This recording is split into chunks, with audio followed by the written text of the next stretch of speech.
Muito bem-vindos ao Empreendecast, isso mesmo. Nosso Empreende com Fé Brasil hoje tem um casal maravilhoso, pastor Marcelo e pastora Érica, compondo a nossa mesa para contar aquilo que vocês não veem nos bastidores, mas que todo mundo quer saber. Pastor Marcelo, obrigada pelo teu convite, prazer estar aqui com você. Pastora Érica também, muito obrigada, sejam todos bem-vindos.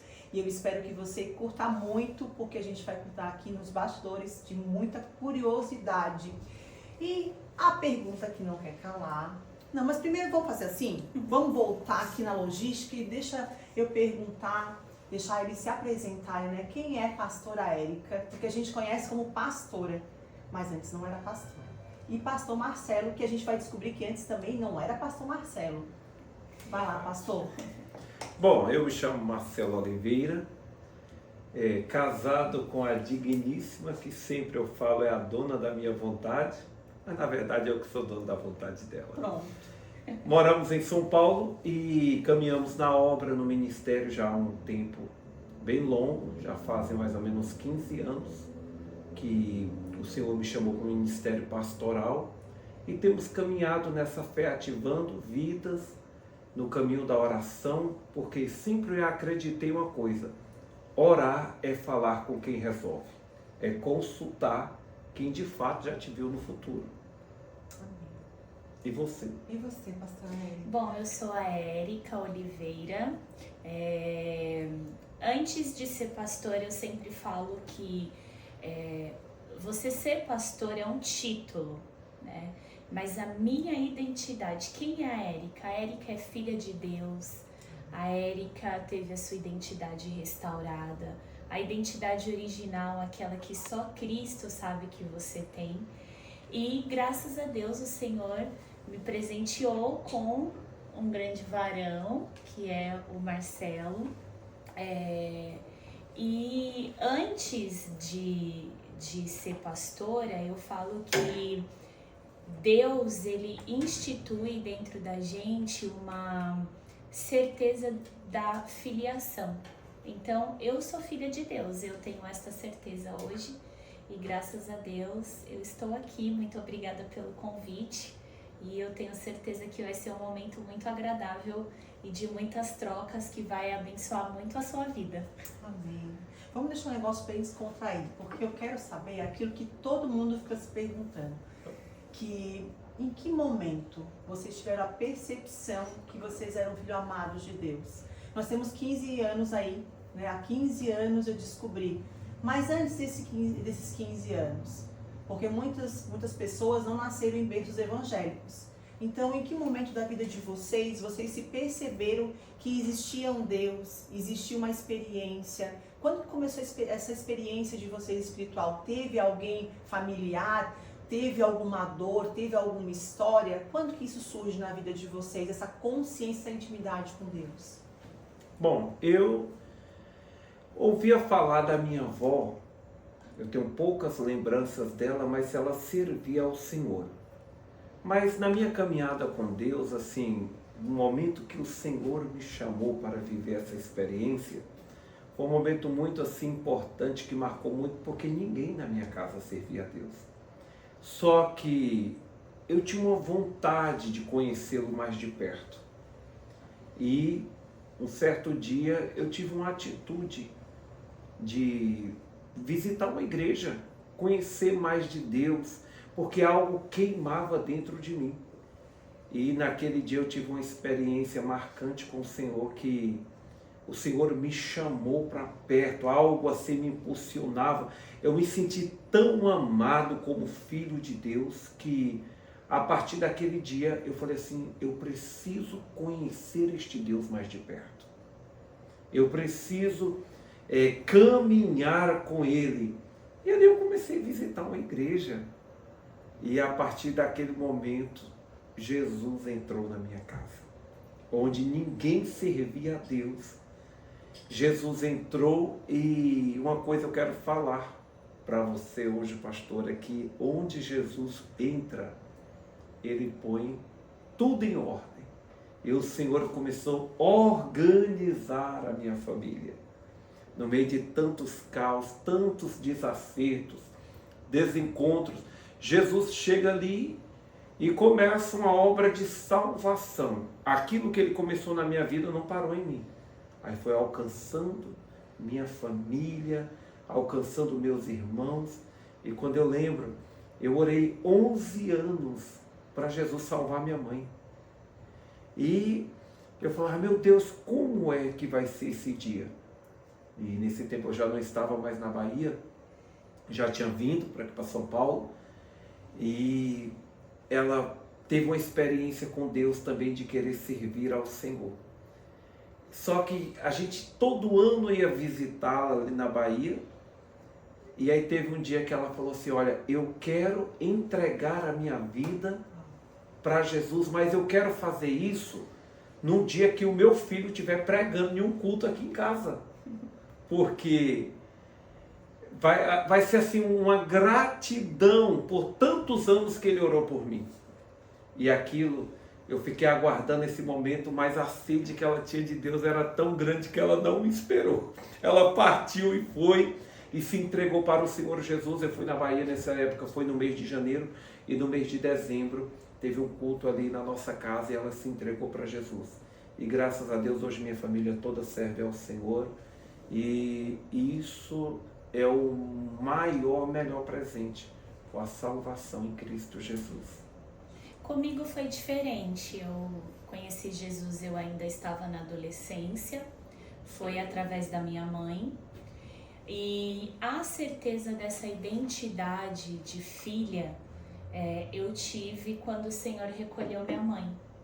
Eu falo que eu tive a minha, no momento de maior dor da minha vida, foi onde eu tive a minha maior descoberta em Deus. Porque a minha mãe era uma mulher de muita fé, de muita oração. Ela era uma coluna dentro da minha família.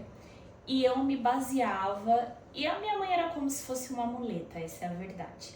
Então, eu falava, mãe, eu preciso de oração. Mãe, olha, tá acontecendo isso, vamos orar? Mãe, ora por mim. Mãe, fala com Deus a respeito disso na minha vida.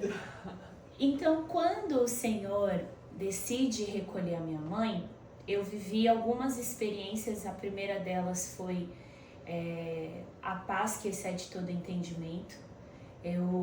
No velório da minha mãe, eu estava consolando as pessoas, inclusive ele. E nesse momento, eu falei, e agora? Quem vai orar por mim? E aí, Deus falou, agora sou eu e você. E aí, Deus se revelou. Na verdade, eu falo que eu deixei Deus se revelar a mim, não é que Ele se revelou a mim naquele momento. Naquele momento, eu realmente me entreguei a Deus. Naquele momento eu me dei a oportunidade, porque o acesso está liberado a todos, né? Eu não tinha mais ali um mediador, que no caso seria minha mãe, e ali eu fui descobrindo o meu pai. Deus como pai, Deus, como eu não tinha mãe para pedir, eu tinha que pedir direto para alguém. E foi nesse momento, né? Isso vão fazer 6 anos, né, que minha mãe foi para o Senhor Jesus. E já fazem 6 anos que eu descobri essa identidade, que eu falo que é a mais linda, né? De você saber que você tem um pai de amor, que você é filha amada, independente do que a vida te proporcionou. Porque muitas vezes a gente tem feridas na nossa alma durante a caminhada, né? Durante a vida, e a gente esquece que a gente tem um pai. E esse pai, ele é invisível, mas ele é 100% presente. Então, é real. Então, eu descobri essa identidade de filha no momento de maior dor da minha família. E para mim, foi extraordinário, né? Porque hoje eu peço tudo para ele. Tem hora que eu falo, Jesus, eu sei que tá cansado, mas eu tô aqui de novo. E assim a gente vai seguindo. Eu digo que eu não sou filha amada, eu sou filha mimada. Porque também. Eu sou daquela que... mas eu só me tornei mimada quando eu fiz justamente esse caminho que você fez, né? Você buscou. Mas uma coisa que me chama a atenção aqui na sua fala é que no início da sua fé, você terceirizava ainda alguns momentos Sim. pedindo oração. Sim. Não que a gente não tenha que levantar um grande exército de jejum, de oração, porque nós vemos várias mulheres, inclusive na Bíblia, fazendo isso, né? Colocando Sim. uma nação em oração, em jejum, para conseguir o objetivo. Mas a minha pergunta para vocês dois quando você foi a sua mãe, mas nós sabemos que assim como Jesus, ele precisou passar pelas escolas de Talmidins, né? Depois ele precisou escolher ali um mestre para poder seguir, mesmo ele sendo o mestre da história. Vocês tiveram alguém para discipular, para ser o mestre espiritual, o pai espiritual de vocês aqui na Terra? Essa é a pergunta. Eu só vou precisar descer, tá? Pra deixar vocês firmes. Tá. Vou fazer barulho. Depois a gente corta. Boa essa pergunta, hein? Na verdade, uma coisa que, assim, para mim, hoje eu tenho mais clareza como foi que eu cheguei nessa visão espiritual que o Senhor tem me conduzido. Mas no início da fé, eu tive pessoas que me ajudaram muito. Assim, porque na verdade é um bebê que precisa de cuidados, né? E todos nós precisamos dar os primeiros passos na fé. E isso, eu tive pessoas que me acolheram de perto, eu tive pais e mães espirituais. E tem pessoas que jamais eu vou esquecer na caminhada. Pessoas que, quando vi os desafios, as coisas que eu não entendia no início da fé, pessoas que paravam para sentar, para me orientar, para discipular, para orar juntamente comigo. Então, por exemplo, a minha mãe na fé mesmo, a irmã Raimunda, ela é daquela do coque. Mas uma pessoa assim muito brilhante. Tem uma pastora também que ela me ajudava muito em oração, a pastora Lene Vieira, e o evangelista Ronaldo, que sentava com a Bíblia. Ele me ensinava, ele abria a Bíblia juntamente comigo para falar sobre o plano de salvação, a obra redentora de Cristo na cruz. Então, foram pessoas assim que cuidaram de mim, sem falar dos pastores oficiais da igreja onde eu congregava, que é o pastor Fernando Lacerda e o pastor Antônio Ferraz, que pessoas que marcaram aquele momento na minha caminhada com Deus. E sem falar aquele povo maluco que vai para o monte, para a madrugada, vigília a noite toda, que aquilo eu comecei a me identificar com esse povo. Talvez, humanamente pensando, é uma loucura espiritual, mas sabe aquele negócio que mexe com você? Sei. Então, eu comecei a me identificar com esse povo e eu falava assim, meu Deus do céu, o que é isso? Um povo que vai para um monte à noite, lá no meio lá do mato, tudo. Como é que é essa coisa? E aquilo começou a despertar em mim uma vontade. E quando eu chegava lá, que eu via Deus se revelando, as pessoas sendo batizadas com o Espírito Santo, recebendo uma porção maior de uma intimidade com Deus, aí eu me apaixonei por aquilo. E me tornei o que eu sou hoje, pela graça de Deus em Cristo Jesus. Eu também tive pessoas no início da minha fé que me ajudaram muito. Tive o apoio da minha mãe muito grande em relação a minha mãe. Ela foi o meu modelo assim de transformação, de fé, de oração. E nós temos uma amiga que ela assim caminha conosco até hoje, que é a pastora Linda Freire. É uma mulher que me ajuda muito, né? Até hoje ela me ajuda muito, ela me inspira muito. E tive o Benzão. O Benzão realmente, ele é o meu bisturi, né? A pessoa que Deus usa pra me corrigir. Mas eu opero com anestesia, tá? E temos, assim, acho que para cada estação Deus prepara alguém, né? Para cada estação, para cada movimento que Deus vai fazer, Ele coloca pessoas, né, na nossa vida para nos auxiliar, para nos ajudar, nos dá uma orientação na caminhada, orientações. Então eu vejo que cada estação Deus sempre vai preparar novas alianças. Então ali no início da minha fé, eu tive muitas pessoas que me ajudaram, e até hoje Deus ele sempre coloca alguém no nosso caminho para nos orientar, para servir de inspiração, né? De inspiração, para abrir as portas, para liberar o caminho. Eu me recordei agora da rainha Esther. Ela estava num posicionamento de governo, mas ela tinha ali Mardoqueu. E ele que a orientou, ele que instruiu ela, que, vamos colocar assim, ele agenciou as atitudes dela, né? E ela se levantou num posicionamento espiritual, mas ela tinha ali por trás alguém que sempre estava ali orientando e encorajando ela, inclusive. Porque num determinado momento eu acredito que nem ela sabia, ela não tinha noção para o que Deus tinha colocado, por que Deus tinha colocado ela ali e o que ela iria fazer. E Mardoqueu foi essa bússola na vida de Esther. Então eu creio que Deus ele sempre vai colocar pessoas no nosso caminho para nos direcionar, nos orientar.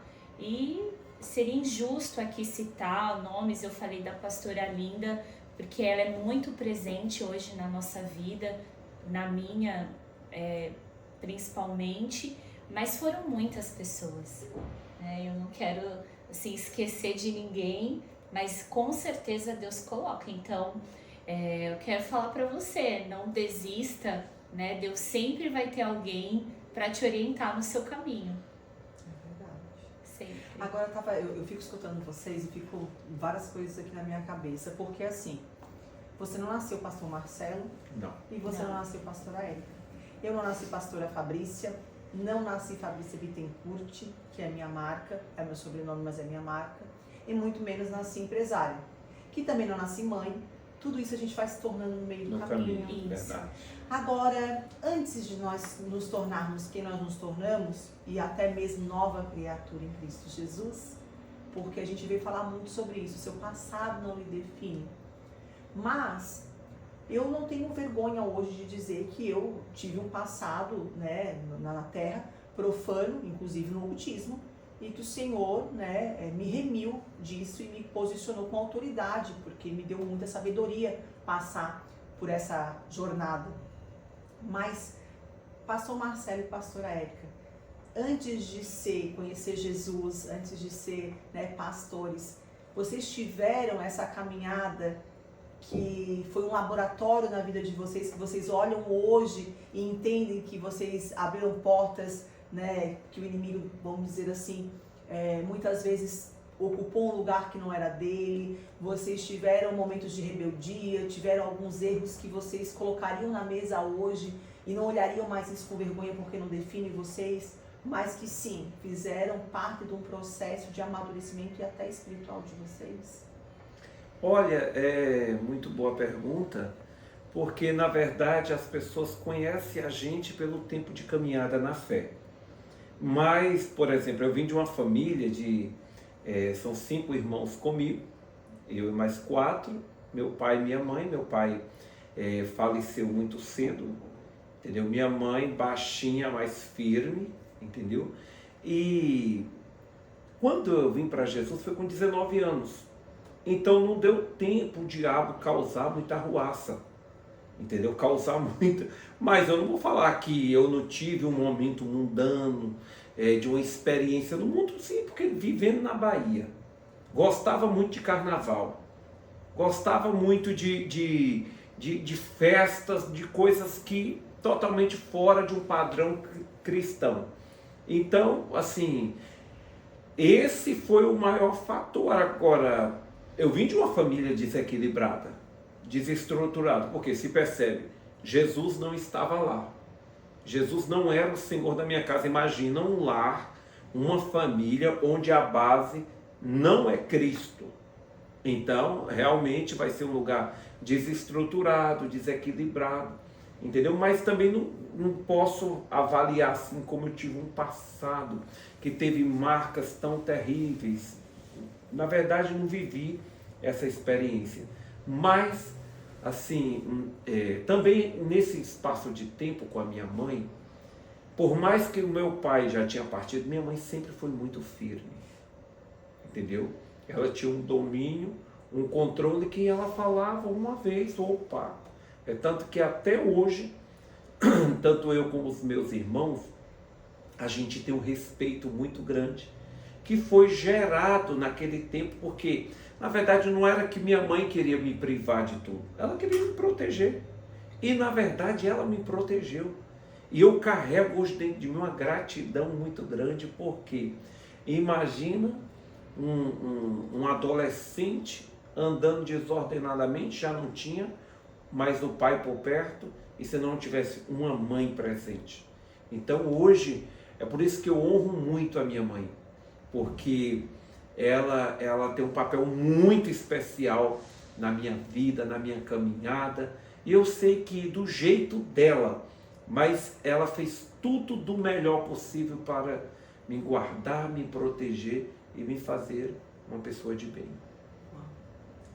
E no meu caso, assim, como eu falei anteriormente, eu vim pra, assim, eu voltei para Jesus, né? Porque a gente fala que a gente veio para Jesus, mas Deus, ele sempre esteve com a porta aberta para todos, né? Então, quando eu tinha de 13, assim, minha mãe quando se converteu tinha 13, 14 anos, eu tinha pavor de crente, eu falava para ela, você vai ser crente, eu não quero saber de ser crente.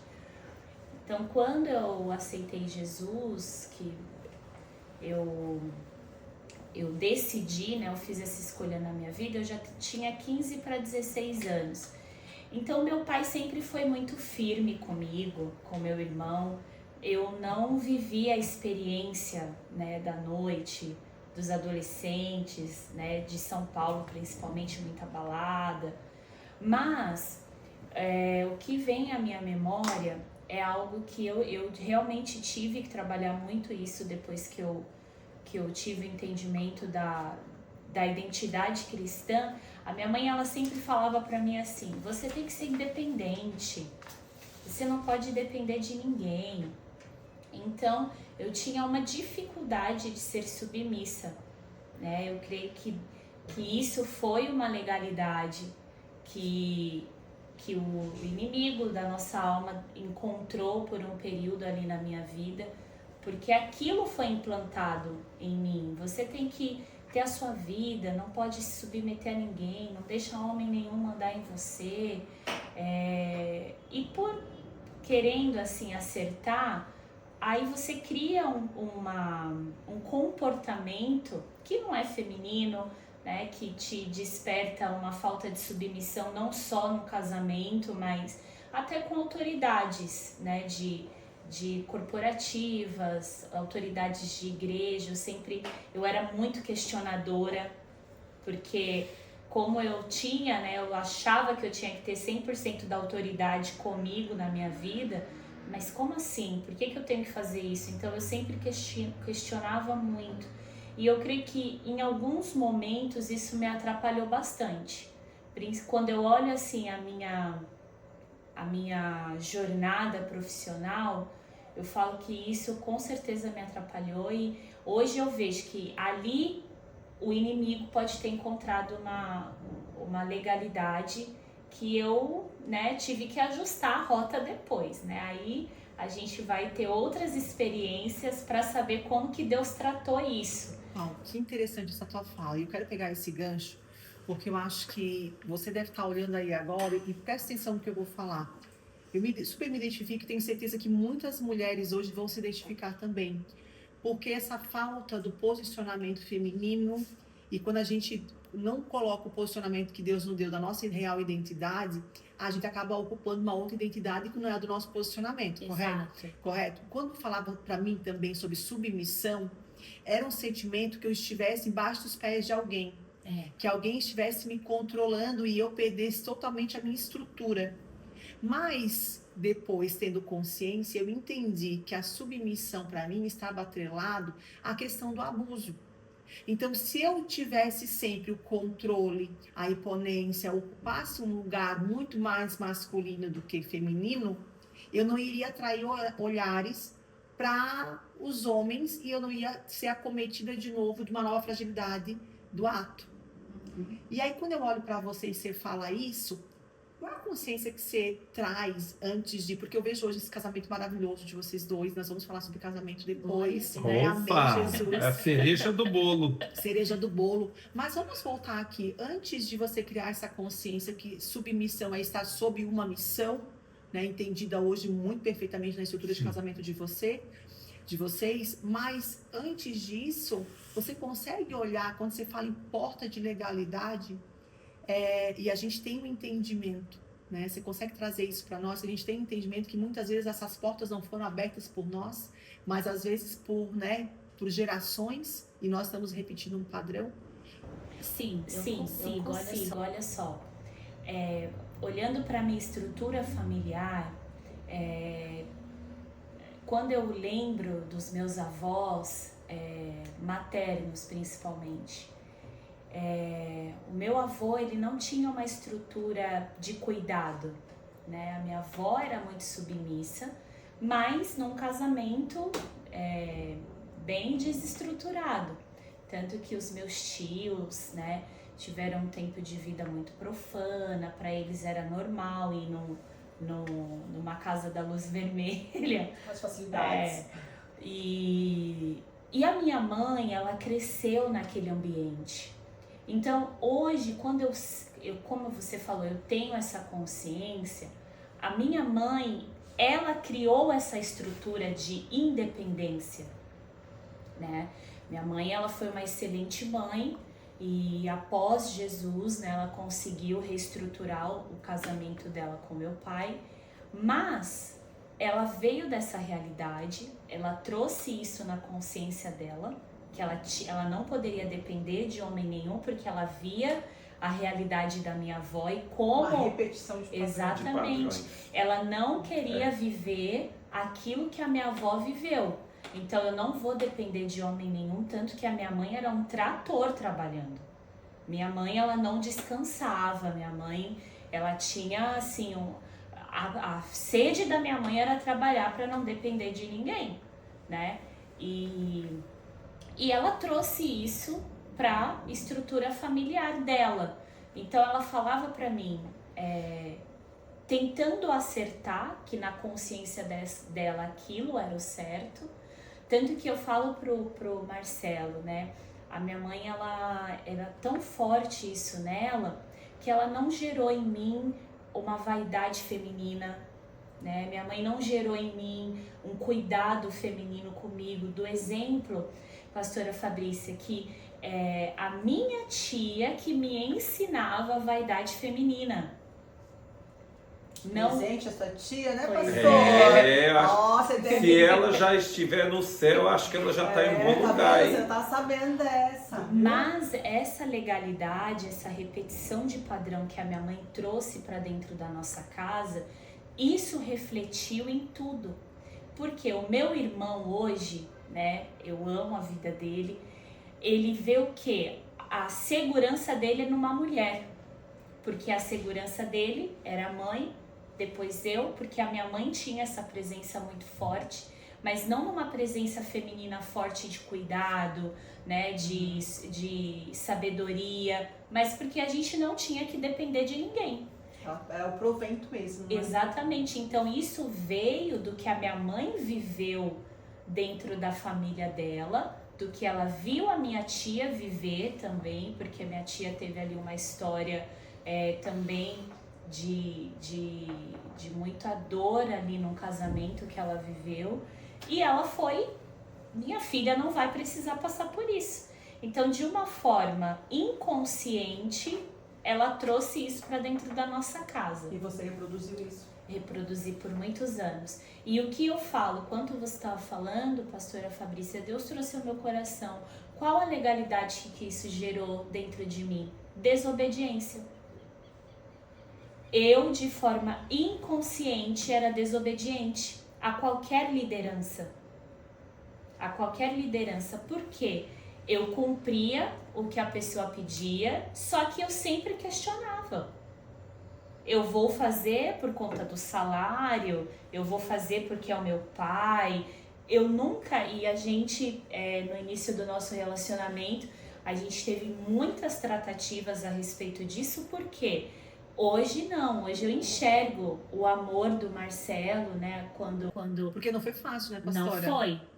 Precisou de Eu muita que o sabedoria diga. sua também, né, pastor? Para Com poder certeza. ser medicamento, não é nem Sim. bisturi, não é nem rasgar, É. né? Mas ser aos pouquinhos, né, dose homeopática. Exatamente. É porque nem entrou ainda no quesito de casamento, Não, mas é que vai fluindo, né? Isso, Não tem como uma mas- coisa não... é algo muito interessante porque diante de culturas diferentes, o casamento ele não vem pronto. Ele é construído com maneiras de pensar diferentes, com visões diferentes, só que são duas pessoas que se unem para um propósito. Porque casamento não é cada um ter o seu propósito. Não. A missão, ela é uma só. É por isso que Deus, quando Ele fala, né, que Ele vê a necessidade do homem ter uma ajudadora, e Deus traz essa mulher para abraçar a missão, como você colocou muito bem, não é ficar abaixo simplesmente para alguém pisar, não. Mas é para caminhar juntos, um apoiando o outro naquilo que cada um é melhor. E quando eu conheci a Érica, para mim foi algo muito bom, fiquei logo apaixonado, logo de primeira, ganhei um chá de espera de 3 anos, Pronto. na fila esperando, para depois começar um propósito de namoro e daí casar e depois ter tantos ajustes que nós tivemos, que não foram poucos, foram em momentos de conversas difíceis, mas a gente nunca abriu mão de uma coisa, do propósito que Deus projetou para nós. Porque hoje nós podemos falar, são apenas 4 anos de casado, mas uma coisa que nós aprendemos diante de 4 anos intensos, que não existe casamento perfeito, existe casamento que pode dar certo quando 2 pessoas fazem dar certo, entendeu? Então o desejo de querer fazer dar certo tem que ser muito grande. Então quando a Érica compartilha isso aí, essa questão de que ela não tinha essa vaidade, eu falei, Jesus, como que é isso, meu Deus? Lembra, amor, quando você que pediu para usar sal? Pois é. Sabe como ela queria vestir no dia a dia? Era tênis, era uma calça assim mais despojada. Eu falei, não, você agora vai entrar em um universo agora que vai requerer um pouco mais. E ela, como que vai ser isso? Eu não vou usar. Eu não vou usar porque eu não gosto, eu não me identifico, mas também eu entendia. Faltava essa vivência. Faltava alguém chegar, entendeu? E ativar na vida dela essa fase, esse momento. É por isso que hoje tantas mulheres não querem casar. Porque elas se fecham no seu mundo, acham que são felizes daquele jeito e vivem um vazio, tem aquele quartinho lá trancado que não quer deixar ninguém entrar para ajudar a colocar em ordem. Entendeu? Então, foi uma caminhada dia após dia, e ela foi respondendo assim de forma gradativa, porém foi respondendo. E graças a Deus, hoje quando a gente vai em um shopping, uma coisa, eu é que piso no freio, porque de pro gosto dela, tudo ela deseja, ela quer, e cada dia mais linda, mais formosa, mais brilhante, e eu vejo que isso foi uma construção. Você está me dizendo, então, que quando nós decidimos formar uma aliança matrimonial, nós ganhamos vestes matrimoniais, é isso? Ganhamos uma nova identidade, porque nós ganhamos a identidade, a nova criatura em Cristo Jesus, mas quando nós aceitamos ser a noiva de Cristo e quando nós aceitamos a aliança matrimonial, nós ganhamos uma veste de identidade nova também, pastor? Eu acredito que sim. Por quê? Porque você passa... Quando um casal entende que eles são uma só carne, você passa a viver o propósito não mais individual, mas ali dos dois. Então, por exemplo, a vida do Marcelo, ela não pode ser exclusiva dele, é dos dois. A minha vida não é exclusiva minha, é dos dois. Então, essa nova vestimenta é Deus que nos dá a graça. É Deus que implanta isso dentro da nossa mente. Por isso que aquele versículo de Romanos é muito importante, a renovação da mente. Por quê? Porque é Deus que traz isso à nossa consciência. É Deus que traz. Eu falo que sozinha seria impossível. Sozinha seria impossível. Eu amar o Marcelo como eu amo, eu abrir mão de muitas coisas minhas, de gostos meus, por amar a ele, por saber que aquilo vai ser melhor para o casamento. Não é uma coisa que, isso é melhor para mim ou isso é melhor só para ele. É o que é melhor para o nosso casamento, né? Então, se vai trazer desacerto, se vai trazer desconforto, peraí, eu consigo mudar? Eu consigo readequar essa minha vestimenta? Consigo, né? Então, por que não fazer? Por que não deixar o Senhor trazer essa nova roupagem para a sua vida? Eu lembro que ele vai falar melhor do que eu, ele sempre muitos anos sozinho. Só que o Marcelo, ele teve uma sensibilidade que eu falo, só pode ter sido Deus. Quando a gente decidiu casar, naquele momento ele decidiu não fazer mais nada sozinho. Tudo ele me envolvia. Quando eu disse sim para o pedido de casamento, tudo ele me envolvia na vida dele, absolutamente tudo. Então, quando foi para escolher o apartamento para a gente morar, ele poderia ter escolhido sozinho, ele poderia ter feito a mudança sozinho, mas não, ele teve a preocupação. Ele me levou para a realidade dele, para o mundo dele, ele me fez participar do que seria a nossa vida, né? Então, isso só pode ter sido Deus, porque a gente vê outros casais que não agem dessa forma. E quando a gente casou, já parecia que a gente era casado, né, amor? Isso. Porque a gente já tinha uma rotina alinhada, um propósito nosso já era alinhado. Eu lembro que uma vez, como eu disse, ele, né, sempre foi ali a lixa. Uma vez eu terminei com ele. Falei, olha, não. perdendo a oportunidade, abrindo mão da oportunidade de ser feliz. Falei, não quero mais. E aí, ele falou assim, olha, eu vou te falar uma coisa, você está abrindo mão do propósito, não sou eu. Então, diante de Deus, a responsabilidade é sua. Mas eu voltei para casa com aquilo fervendo na minha cabeça. Conclusão, o nosso término não demorou nem 2 horas, né, Benzão? Foi nem 2 horas. A irmã recalculou a rota e voltou, mas olha, Muito tranquilo, muito de boa, vai chegando e vai trabalhando isso em mim, porque, como ela compartilhou, eu vivi muito tempo só, então eu desenvolvi o meu jeito, a minha maneira, a forma de entender tudo assim, muito disciplinado. Então, eu sempre fui muito exigente comigo mesmo. E aí, de repente, chega alguém para mostrar coisas na minha vida que eu não conseguia perceber. Então... Sabe o que eu acho legal nessa fala de vocês? Estava aqui pensando que, assim, quando a gente se torna uma só carne, a gente é um só. E muitos casamentos hoje acabam perdendo essa sensibilidade, porque muitas vezes eles falam do marido, ou falam da esposa, ou criticam, ou mais esquecem de pensar que estão falando deles mesmos. Porque quando você acusa seu marido, você está se acusando. Quando você acusa sua esposa, você está se acusando.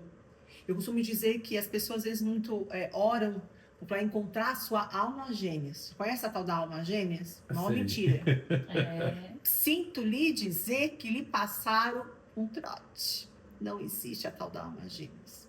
Nós vivemos, sim, os 2 anos aí de Quimicamente da Paixão, que o que nos encanta é exatamente o que o outro tem que eu ainda não tenho e eu gostaria muito, por curiosidade, dessa experiência de conhecer, de experimentar. Só que nós, quando a gente se torna uma só carne real de consciência, de corpo, alma e espírito, o que acontece, pastores? Acontece o quê? Que o outro, quando começa a fazer coisas que me incomodam, é exatamente o porquê ele está fazendo aquilo que eu preciso melhorar, porque é exatamente aquilo que está em mim. Então, quando eu vejo algo que no outro me confronta e que me irrita, na verdade é algo que eu preciso melhorar em mim. O erro não está no outro, o erro está em mim. Por quê? Ele já não é mais desconhecido. Já passou a fase do experimento de algo que eu ainda quero conhecer, desvendar, de ser curioso. Então, tudo que o outro começa a ser parecido comigo, começa a me confrontar, me incomodar. E aí eu acho que é o outro, mas na verdade está em mim. Porque o outro sempre vai me esticar, a me mostrar como se fosse um retrovisor. E olha, é interessante isso aí, porque um começa a ser a lixa da vida do outro. Total. Entendeu? Porque na nossa caminhada, a gente vai adquirindo padrões, cultura, maneira de pensar que a gente acha que a gente está certo, que a gente tem razão, que a gente faz o melhor. E aí é preciso chegar a alguém que aos nossos olhos é totalmente o oposto, mas é o suficiente. É o necessário para as nossas vidas. Então, eu imagino, se Deus colocasse alguém na minha vida com a mesma aceleração minha, eu acho que ia ter muito choque que não teria solução. E aí Deus promoveu algo que encaixasse. E aí eu sempre falo, eu sou dono da vontade dela e ela é a dona da minha vontade. Só que nisso aí tem um código. E quando precisa eu uso esse código e olha... E a gente quer saber. Vai lá, professor, código de milhões. Não, esse vai ficar para o próximo podcast. Olha, ele aprende rápido. Tem uma coisa aqui que ontem eu escutei de você e eu queria uma pergunta buscar na outra.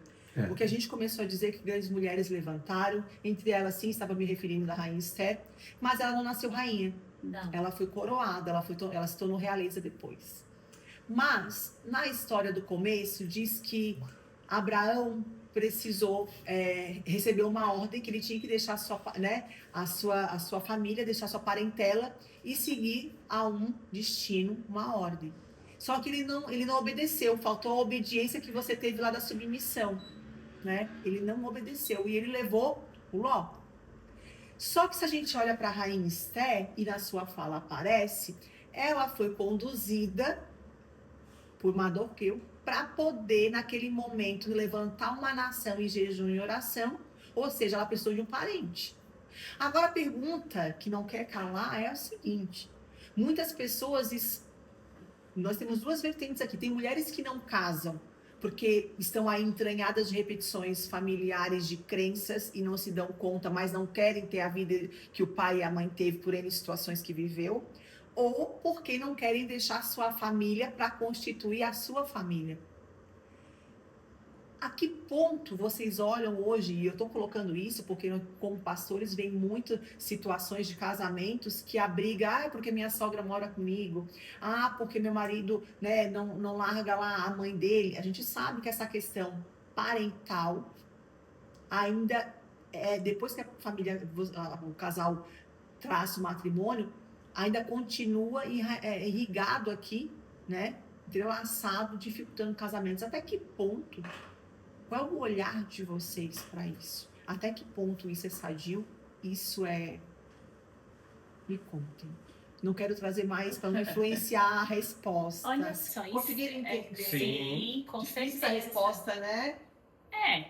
Olha só, Esther, ela foi direcionada, mas a atitude veio unicamente exclusiva dela. Ok. entendeu? Então, ela recebeu o direcionamento, mas ela poderia ter seguido de outra forma. O que a gente vê muito hoje é o seguinte, existem casamentos que quem manda são os parentes. É a mãe, é o pai do marido, é a mãe ou o pai da esposa, e direciona a educação de filhos, e direciona a forma que você tem que tratar o seu marido, a forma que o seu marido... E se metem em brigas, e se metem em confusões, e tem esposas que valorizam mais a mãe ou o pai do que o próprio marido. E isso em nenhum momento é saudável. Você vê que Mardoqueu, ele direcionou, mas ele não entrou na vida de Esther no momento que ela precisou ir até o rei, ele não estava com ela. Quem estava com ela era Deus. Vai. É verdade. Olha, mas a Bíblia, ela traz um esclarecimento muito importante a respeito do que você perguntou. Porque quando a Bíblia diz que o homem deixará o pai e a mãe e se unirá a uma mulher e se tornarão uma só carne, isso mostra que a função da mãe, do pai, é fundamental, muito necessário. Mas uma coisa que a gente conversa muito hoje é que muitas mulheres estão preparadas para casar, mas não são preparadas para serem esposas. Uau. Da mesma forma, os homens. Tem homens que preparam tudo, aquele momento, aquela descoberta toda, mas não se prepara para ser esposo, porque o casamento não é só o dia da cerimônia. Começa, na verdade, depois daquele dia. E para isso, a pessoa tem que ter uma preparação para saber que o que o pai e a mãe ensinou foi fundamental, mas tem um certo limite. Não quer dizer que a presença deles ou o direcionamento deles tem que continuar, porque o casal, eles precisam construir a sua história. E quando traz a mãe, a sogra, a cunhada, aquele cunhado folgado, que o sofá da casa já fica afundado ali de tanto cunhado que está ali. Isso pode saber que vai gerar conflito, vai gerar problema, porque tem situações que o casal vai precisar desenvolver entre eles. E outra coisa, tem coisas que a gente vai precisar errar para acertar. E muitas vezes, hoje, porque muitas pessoas ficam na solidão de não querer casar? São os medos. Medos de lembranças traumáticas da família, de situações de pessoas que eram referência. E isso pode gerar um trauma, uma resistência dentro da pessoa. Fala, não, peraí, eu casar para passar aquilo que a minha tia, a minha avó, a minha mãe passou, não vou casar. E vai vivendo esse padrão de solidão, entendendo? Sendo que a Bíblia coloca o casamento como uma dádiva, uma bênção de Deus. É a primeira instituição estabelecida por Deus, foi a família, o casamento. Então, por isso eu entendo que é necessário essa construção dos dois juntos. Agora, isso não quer dizer que você não vá honrar o seu pai, a sua mãe, a sua família. Você precisa continuar honrando, né? Porque é um princípio. Agora, eles não fazem mais parte da intimidade do casal. Eles não devem fazer parte dessa intimidade, né? Porque ali é a construção da sua família. A partir do momento que a gente casou, a gente se tornou família e agora a gente tem parentes. Agora, pastores, e quando se toma a decisão de não olhar para a família e constituir um casamento sem as bênçãos dos pais, familiar? Aí está um grande perigo. Isso.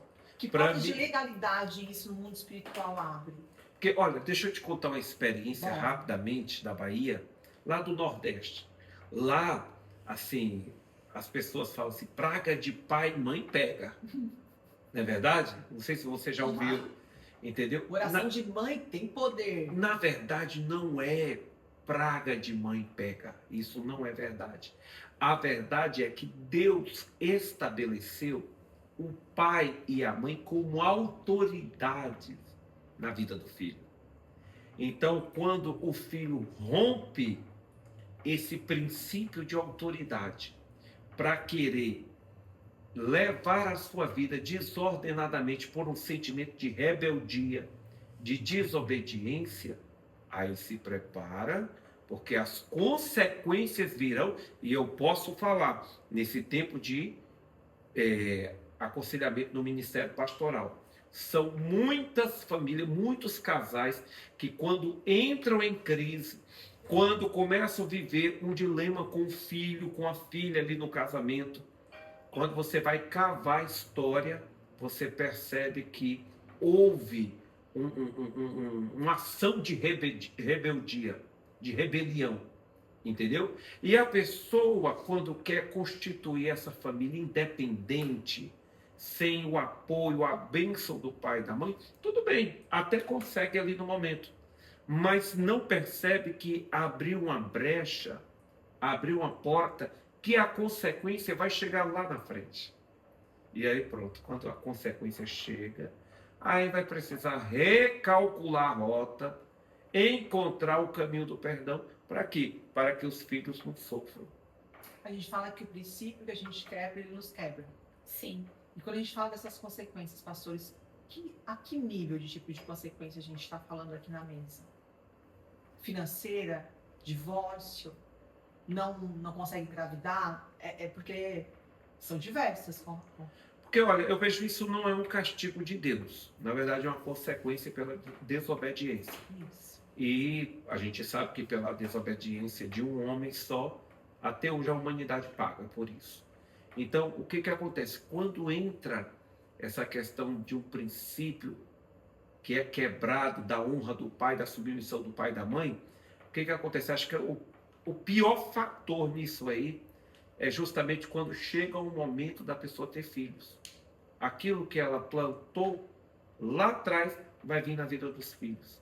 E aí são filhos desobedientes, filhos rebeldes, filhos insubmissos que não têm prazer de honrar pai e mãe. Eu falo porque a minha experiência de vida mesmo, quando meu pai faleceu, que a nossa mãe, ela assumiu tudo, foi um sistema rígido, mas foi com amor.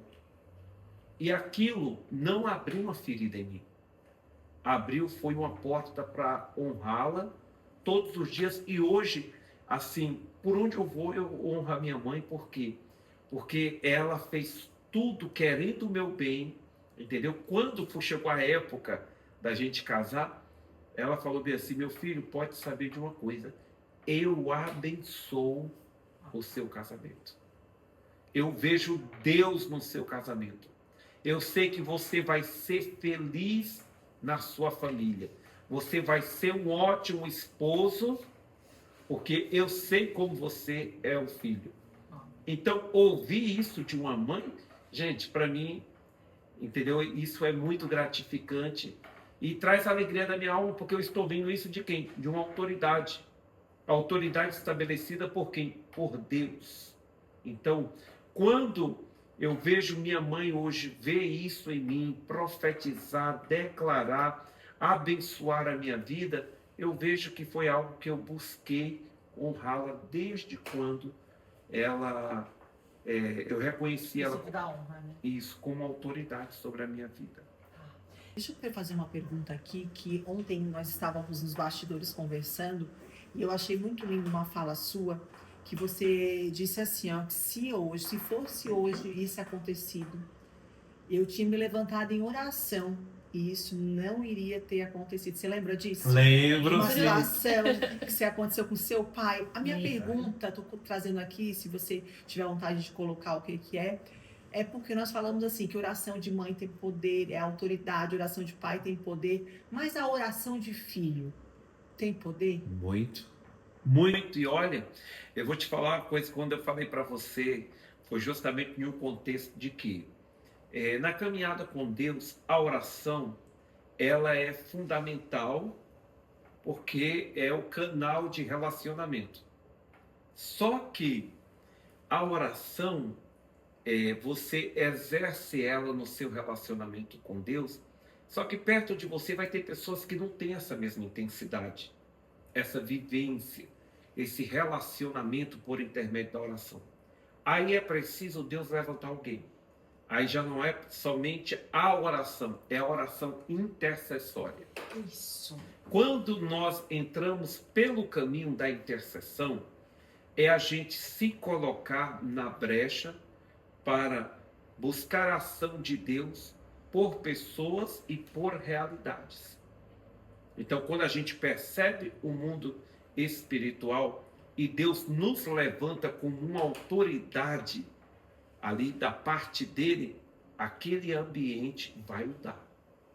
Então, quando nós vivemos uma situação assim muito, que não foi muito agradável, assim, na minha adolescência, meu pai saiu de casa e não durou muito tempo também, ele já faleceu. Só que eu via os desafios da minha mãe naquele momento da separação, porém eu não sabia lidar com aquilo, entendeu? Só que quando eu vim para Jesus, eu falei, opa, peraí, agora tem alguém que vai colocar ordem aqui em casa, é o Senhor. Então eu vou buscar a Ele, vou dedicar a minha vida a Deus, para Deus não deixar o inimigo fazer mais bagunça, como vinha fazendo no meio da minha família. Então, quando alguém se levanta, entendeu, para orar, diante de um desafio, seja ele no casamento, seja ele na criação dos filhos, quando alguém se coloca diante de Deus, Deus volta os seus olhos de amor, de bondade, de misericórdia e entra em ação em favor daquilo que está acontecendo.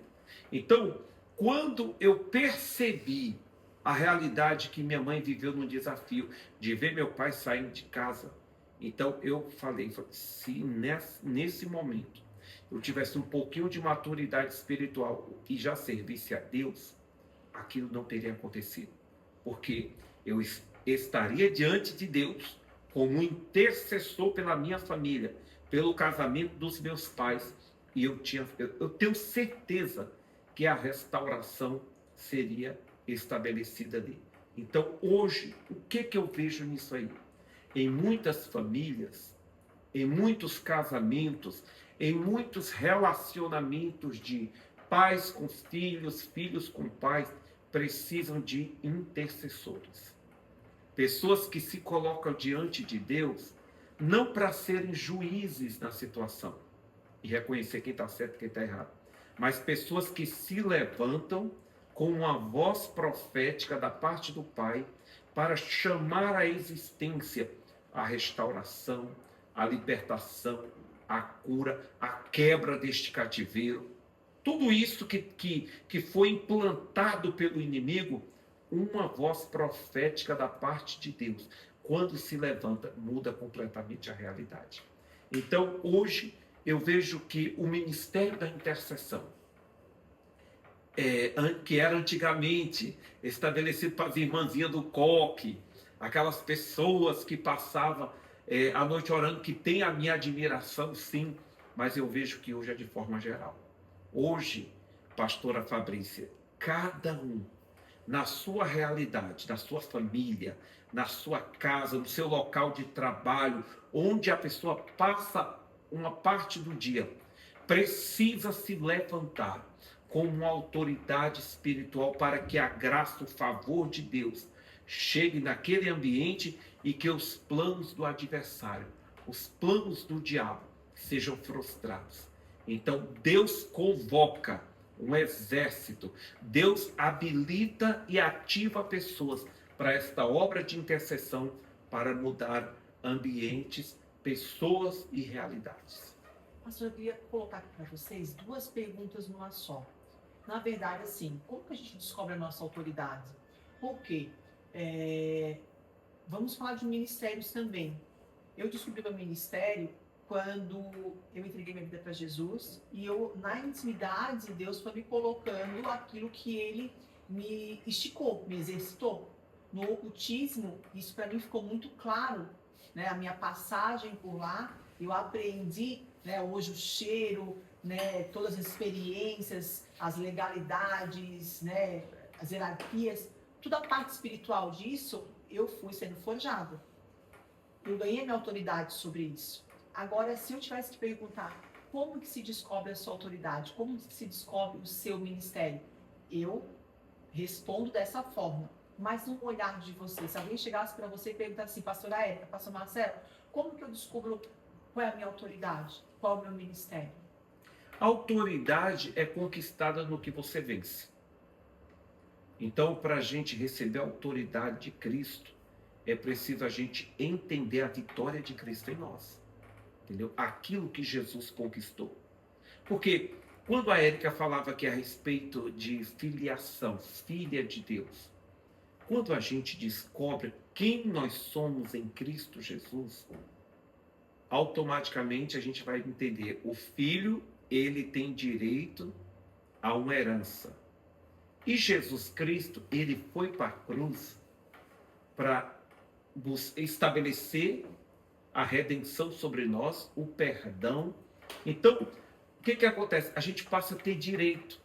E esse direito, hoje, ele é revelado para nós através da Escritura Sagrada e do relacionamento com Deus. Aí, quando você passa a conhecer quem você é em Cristo, você é ativado em uma autoridade. Para quê? Para ser um representante de Cristo. É igual quando você está começando a orar por uma situação.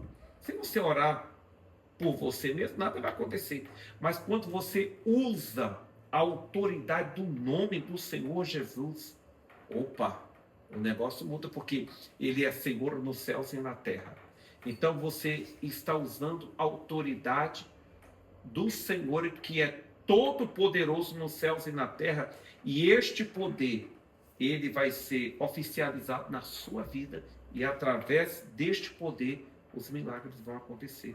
Pastor, a gente tem falado muito aqui de casamento, falamos de intercessão, e o nosso Empreendicast é algo que ele é muito de Deus, porque ele é uma promessa do Senhor.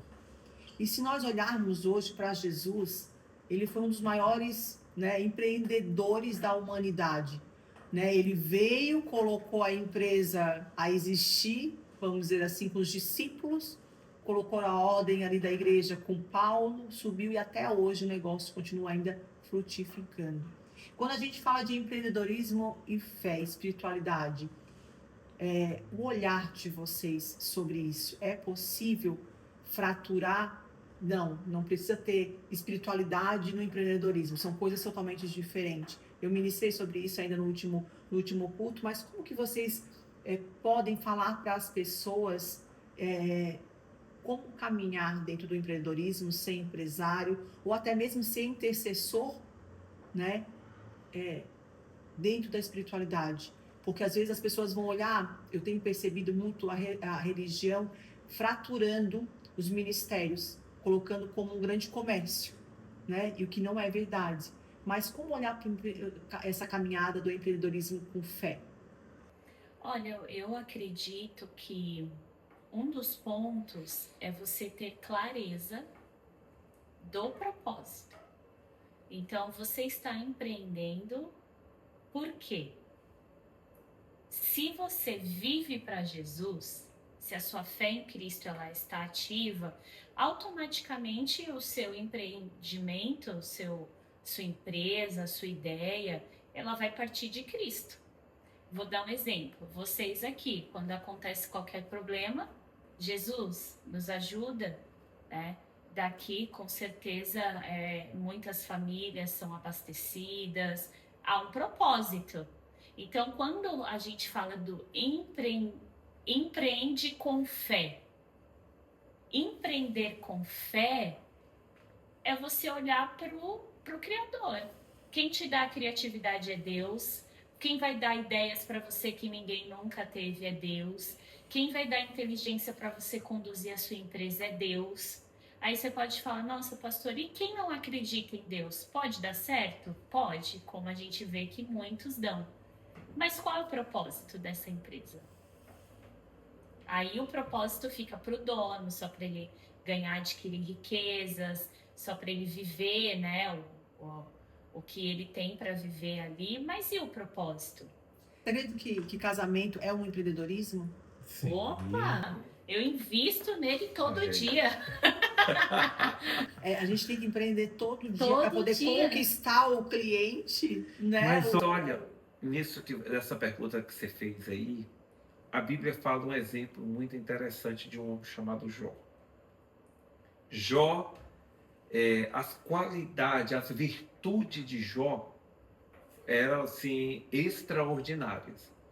Porque imagina um homem íntegro, temente a Deus, que se desviava do mal. Então é alguém que tinha um estilo de vida muito refinado. E Jó, tendo tudo isso, Jó também tinha a parte do empreender, que era justamente ter. Imagina quantos camelos Jó tinha naquela época, que era o transporte mais nobre. Quantas ovelhas Jó tinha. Quantas juntas de boi Jó tinha. Quantas jumentas. E de repente, o que acontece? O diabo começa a tocar em tudo, entendeu? E tocou em tudo que Jó tinha. Cada família, nos filhos, né? Pois é. Só que aí eu entendo que empreender com fé não é só você ter para provar que você tem fé. É no momento do caos. É no momento que você perde. É no momento que tudo diz que não. E aí? Onde é que vai entrar a ação da fé? Porque a fé é justamente a gente acreditar naquilo que a gente não está vendo, né? E Jó continuou firme, fiel, passando pelo vale, pelo deserto, entendeu? Só que quando Deus muda a situação de Jó, Deus vira o cativeiro e Deus retribuiu outro tanto mais a Jó, ele declara: antes eu te conhecia de ouvir falar, mas hoje os meus olhos te viram. Ou seja, Jó permaneceu, porque, pastora Fabrícia, hoje o desafio maior é as pessoas permanecerem. E se nós não tivermos clareza de proposta, a gente não permanece. Porque muitas pessoas ficam confusas, dando tiro para todo lado, buscando um monte de coisa, o sucesso em várias portas, e não consegue sair do lugar porque não tem clareza de propósito. Jó permaneceu no lugar dele. Ele sabia da sua comunhão com Deus, de quem Deus era para ele. Então, isso eu posso falar que empreender com fé é justamente permanecer independente do momento. Todos falam agora a dificuldade que o Brasil está enfrentando por ser um período eleitoral, a economia, mas uma coisa é fato. Quem tem clareza de propósito sabe muito bem onde vai chegar. Porque aquele que começou a boa obra, ele é fiel e vai acrescentar e cumprir dia após dia. Bom, nós estamos chegando no final do nosso podcast. Mas eu ainda tenho uma pergunta, que nós estamos falando aqui que o Empreende com Fé Brasil, ele foi primeiro gerado no sobrenatural, para depois ele se tornar real. Como tudo na vida de Deus, né? Ele primeiro, eu fico imaginando quando Deus criou a terra, o céu, o mar, o quanto ele já visualizava dentro dele, ele já acreditava que aquilo tudo ia ficar maravilhoso, né? Uma grande mesa dessa, cheia de papel, rabiscando, agora ficou bom. E ele começou a verbalizar ali, tudo se tornou aí o que a gente vê de linda esposa, de lindo esposo, né? De lindo evento que está para acontecer mais uma vez. Mas vocês são peças-chave em todo esse acontecimento. Porque nós conversávamos no bastidor que antes de qualquer coisa se tornar real, nós precisamos gerar, novamente, buscar nossa inspiração em Deus e gerar no sobrenatural. E a gente fala aqui de intercessão. E hoje, pastor, como gerar isso na intercessão? De que forma que a intercessão vem com um grande pilar mesmo, né, dito por você, na constituição, para o Empreende com Fé Brasil, para a vida das pessoas. Tem mentoria para isso, pastor? Olha que está surgindo algo aí, hein? Oh, Já está no forno e eu creio que está chegando a hora de sair do já forno. estou de roupa de ir. Mas o que acontece? A intercessão, se as pessoas hoje descobrissem o valor da intercessão, elas orariam bem mais. Isso me inspira muito porque há um pastor brasileiro, ele já está com o Senhor, mas ele, quando ele orava pouco, ele orava 8 horas por dia, chamado Davi Miranda, que foi o fundador da Igreja Deus é Amor. Então me inspiro muito no ministério dele, no chamado dele, e ele deixou um legado aí de oração muito forte na nação brasileira. E eu vejo que tudo precisa ser gerado na oração, porque a oração, ela é a base e ela é as colunas de um prédio. Como eu compartilhava há pouco com você, nós estamos neste lugar aqui, bem sabemos que está tudo no devido lugar, mas tem uma fundação. Tem colunas que nós não estamos vendo, mas elas estão sustentando. Então, eu creio que o sucesso desse projeto é justamente gerar também nas pessoas a cultura do que é a oração intercessória, entendeu? Porque a pessoa sendo ativada nisso aí, vai chegar a hora que ela não vai ter que correr de um lado para outro para buscar oração. Ela mesma vai se levantar, entendeu? Seja na empresa, seja nos negócios, seja no casamento, na vida do filho, vai se levantar com uma base, uma coluna. E aí o prédio vai continuar sendo erguido em paz e segurança. Glória. E é isso aí. Fechamos mais um Empreendecast. E segue a gente aqui, ativa o sininho e fique atento que teremos mais novidades no Empreende com Fé Brasil. Pastor, vamos abençoar esse povo? Vamos fazer uma oração final? Amém. Vamos lá, tá com você. Deixa Deus te usar. Amém. Eu quero orar por você agora.